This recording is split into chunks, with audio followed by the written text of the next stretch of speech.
Hello everyone, hope you're doing well. Today we're back on the update 1.93 dev server and it's time to have a look at the Vickers Mk. This is a new top tier MBT that is coming to the British tree in update 1.93 and it's coming not in the challenger line, which is kind of nice. It's actually coming at rank 6 after the warrior of all things. So I'm happy to see the Mk in game. Hopefully we see some of the other Vickers at some point. The Vickers Mk, being a prototype vehicle, has a lot of interesting bells and whistles to it. The fact that it is based on a Leopard 2 chassis should already give you a little bit of thought to tingle about. It also has a massive turret on it, which I'm hoping has some form of interesting idea of, shell management in the back here, and some other things such as thermals, which will keep it in the meta. So looking at the Vickers Mk, the main armament it has is the 120mm L23A1 APFSDS. This is the same gun that you find on the Challenger Mark III and the Challenger Mark II, but not the one on the Challenger 2, which is an upgraded version. It fires the same shells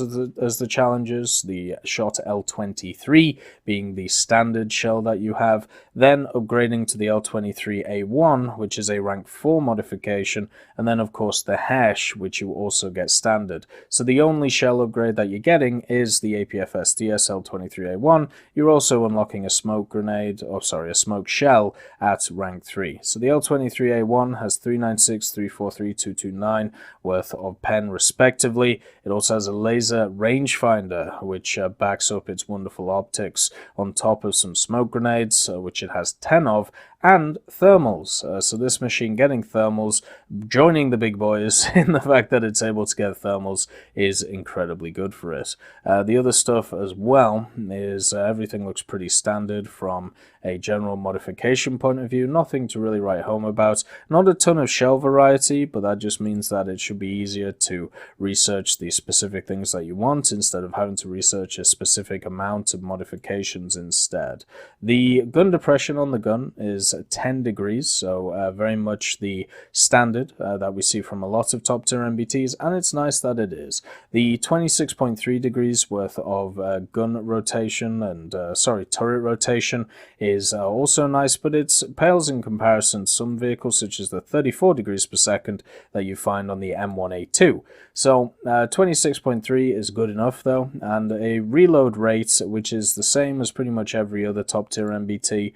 You have a base of 7.8 seconds, which can go down to 6 seconds if you have an ace crew, because this thing is manually loaded. Has a crew of 4 as well.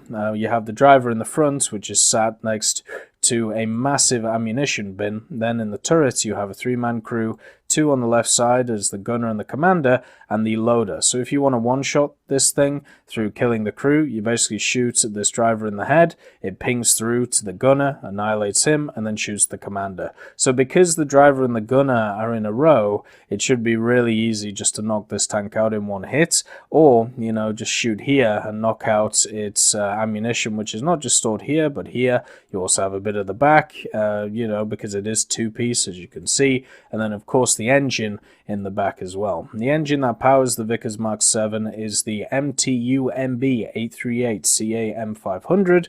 Power behind it is 1500 horsepower in realistic, and also the transmission having a forward maximum speed of 72 kilometers an hour with 8 gears, which is a lot, and a backward of 31 kilometers an hour. Of course, this is the Leopard 2 chassis, so you can imagine it's going to have a bit more speed around it. It's also fuel tanks in the sides as well.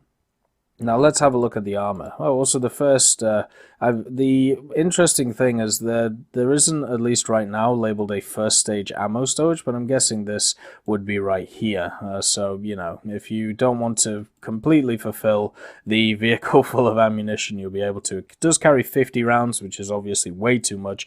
Probably going to take like about half of that at most, if we're being honest. So looking at the actual composite armor this machine has, it's kind of, it's not great. So remember that this is the dev server, this is subject to change, but generally looking at it, there's no way you're going to be able to rely on it. So it has a lower glacis of 40, 280, 45, an upper of 35, 520, 45, and then the turret cheeks of 35, 600, and 20. The massive gun breech in the center, which is on the X-ray as well. This one right here for the L23A1 APFSDS. Remember, it is two-plane stabilized, which is lovely. But this is only 35,220. And it takes up the majority of the turret. So when it comes to actually surviving in this thing, I think it's very much safe to say just don't get shot in it, otherwise you're going to die very quickly. There's also composite armor on the sides, 35,280, but there is nothing on the sides of the chassis. So if somebody decides let's just get one of the new vehicles. So the ZTZ96 with its upgraded APFSDS, if somebody decides to, like, let's say wheel you, they can easily shoot right there, and it can go through and hit your gunner and also your driver. That's just not good. You know, it's not kosher. It's not great for not cricket and all of that stuff. Like right there, you can pretty much just hit everything by road wheeling the damn thing, but you don't even have to, because this is the armor on the front of the machine. So the armor on the front, the low glacis is 186. That means that it should get eaten by every APFSDS slinger. The upper glacis is 299, so about 300. The upper glacis, you're looking at about 150 in some areas and 300 in others. Really nothing to write home about against APFSDS. It's not going to stop anything. The next one is the cheeks. The cheeks right now are only 300 millimeters worth of armor. That's really bad. That's really, really bad for a 9.7 vehicle. And on the other side, it's even worse. So where you have the gunner, this is why I think this armor isn't fully done out yet. And I feel like I'm going to be having to make another video talking about the Vickers in the future, because this thing has less armor where the gunner is compared to the other side, which is never really ever the case for vehicles like this. It's kind of surprising that that is the case, but yeah, it's an odd one. So you can puncture this thing wherever you feel like with APFSDS.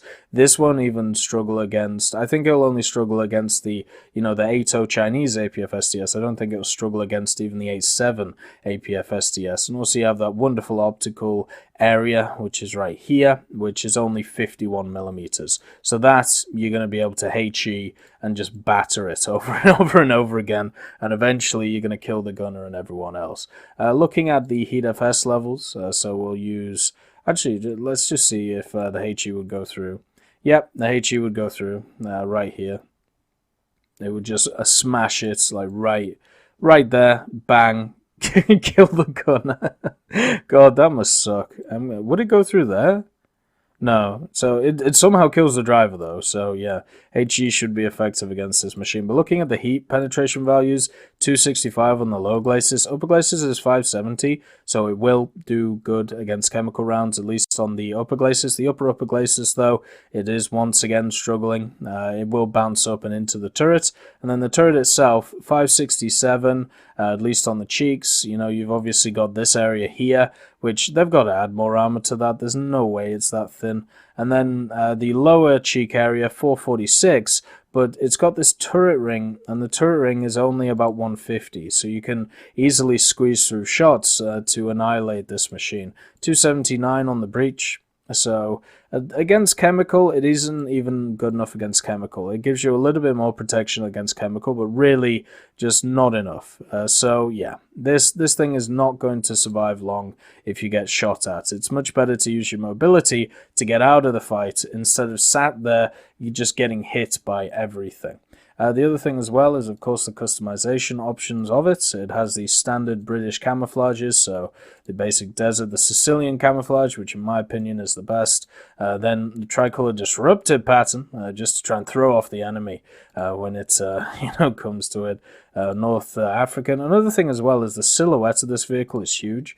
Like the turret is massive. I'll go and put it next to one of the vehicles that we have in the test drive just to try and show you how big this machine is. Like it is not one for the faint-hearted. Like if this came down your street and you were looking at it, you'd be like, holy Jesus! Like it's definitely trucking. So let's just get into a test drive. Obviously with thermals, that basically means that you will be combat effective at night and also during the day if you want to use your thermals during the day. I don't think it has thermals. No, it only has night vision for the commander's view and also the 3D view. And the thermals look like this. So you can of course change the colors, and this is how the gun fires. The fact that you can get up to 50 kilometers an hour on this Leopard chassis pretty quickly shows that the maneuverability issue that the British were having at top tier for a very long time is at least helped out by the Vickers, meaning that it doesn't fully solve the issue because it is only one single vehicle, but at the same time it gives you an option that does have a bit of mobility around, which isn't a Warrior. So looking at just the size of this vehicle, you can already tell, looking at this T62, look how big it is. It's a monster, so high off the ground. Look how big it is. It's massive. So yeah, that is definitely something to think about when trying to hide it from other targets. But the thermals seem to work great. The optics in general are pretty good on this machine, and of course the laser rangefinder, being a laser rangefinder, is very, very useful. The only thing I'm worried about with this machine is it feels a lot like an XM1 in a way, where you have decent speed, you have a pretty good gun for the level, and also you have a pretty good reload, but the armor is very, very, very questionable. And with that, you end up in a glass cannon scenario. Now, a glass cannon in most games, when we talk about multiplayer games or when we talk about games like War Thunder, can be very good for highly skilled players because they can bip around, they can play incredibly fast, incredibly hard, incredibly quick, and they're able to do a ton of stuff that the majority of people are not able to do. The problem is when you look at your average player, that isn't always going to be the case. They're going to have to tank some shots, they're going to have to be able to survive a little bit, and I don't see the survivability of this vehicle really existing. It doesn't seem to be something that is there in very much a large way. Now, instead what we have is a nice gun, you know, being the Challenger gun, which a lot of people I know don't like, but I think it is definitely underrated. Once you get the upgraded rounds in it, it's completely fine with dealing with all of the enemies that it faces, and if you feel like, you know, being a bit of a derp, you can always bring along the, you know, the Hesh to just kind of screw with people. So it's got the good gun, it's got the good mobility, it's just lacking on the survivability elements. And if you look at the top tier MBTs, what sets them apart is really the survivability.